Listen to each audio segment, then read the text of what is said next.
বাংলাদেশি কর্মী নিয়োগে বড় সুখবর দিল সৌদি আরব।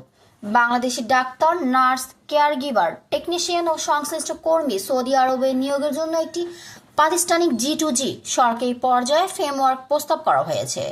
সম্প্রতি রিয়াদে প্রবাসী কল্যাণ ও বৈদেশিক কর্মসংস্থান মন্ত্রণালয়ের সিনিয়র সচিব ডক্টর নিয়ামতুল্লাহ ভূঁইয়া এবং সৌদি স্বাস্থ্য মন্ত্রণালয়ের কন্ট্রাক্টিং ও বিদেশি অফিস বিষয়ক মহাপরিচালক ডক্টর মোহাম্মদ বিন হাসান আল দুগাইসারের মধ্যে অনুষ্ঠিত বৈঠকে এ প্রস্তাব আলোচনা হয়। রোববার 23 নভেম্বর এই তথ্য জানিয়েছে বাংলাদেশ সংবাদ সংস্থা বাসস। সরকারি এক নথির তথ্য অনুযায়ী বাসস জানায়, নিয়ামতুল্লাহ ভূঁইয়ার সাম্প্রতিক সরকারি সফরকালে এই বৈঠক অনুষ্ঠিত হয়।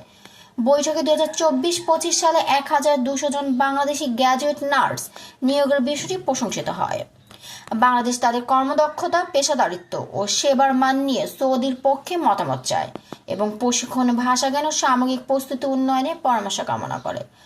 যোগ্য নার্সদের বেসরকারি খাতে নিয়োগ সহজ করতে বাংলাদেশ নার্সদের জন্য প্রোমেট্রিক পরীক্ষার ছাড় চায় এবং সৌদি স্বাস্থ্য মন্ত্রণালয়ের সরকারি হাসপাতাল নিয়োগ মডেলের অনুরূপ একটি ব্যবস্থা গ্রহণের প্রস্তাব করে।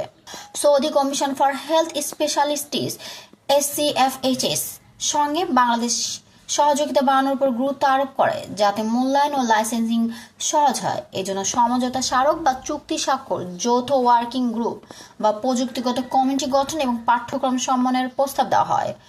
প্রতিক্রিয়ায় সৌদি স্বাস্থ্য মন্ত্রণালয় থেকে জানানো হয়, স্বাস্থ্য খাতের পরিবর্তনে আগে উভয় পক্ষের একটি খসড়া চুক্তি চূড়ান্ত করেছিল, যা পরিবর্তন নীতির সঙ্গে সামঞ্জস্য রেখে সংশোধন করা যেতে পারে।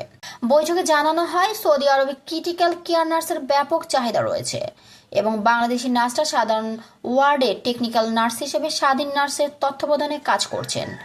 সৌদি স্বাস্থ্য মন্ত্রণালয় আর স্বাস্থ্য কর্মী নিয়োগ করছে না। বর্তমানে health holding company HAC Saudi আরবে স্বাস্থ্যকর্মী নিয়োগের দায়িত্ব পালন করছে। নার্স নিয়োগে সরকারি ও বেসরকারি উভয় খাতেই প্রোমেট্রিক পরীক্ষা, পেশাগত অভিজ্ঞতা, সৌদি হেলথ কাউন্সিল কর্তৃক পেশাগত যোগ্যতার স্বীকৃতি, নার্স হিসেবে সৌদি লাইসেন্স এবং চিকিৎসাগত ত্রুটি কভার করার জন্য বীমা বাধ্যতামূলক শর্ত।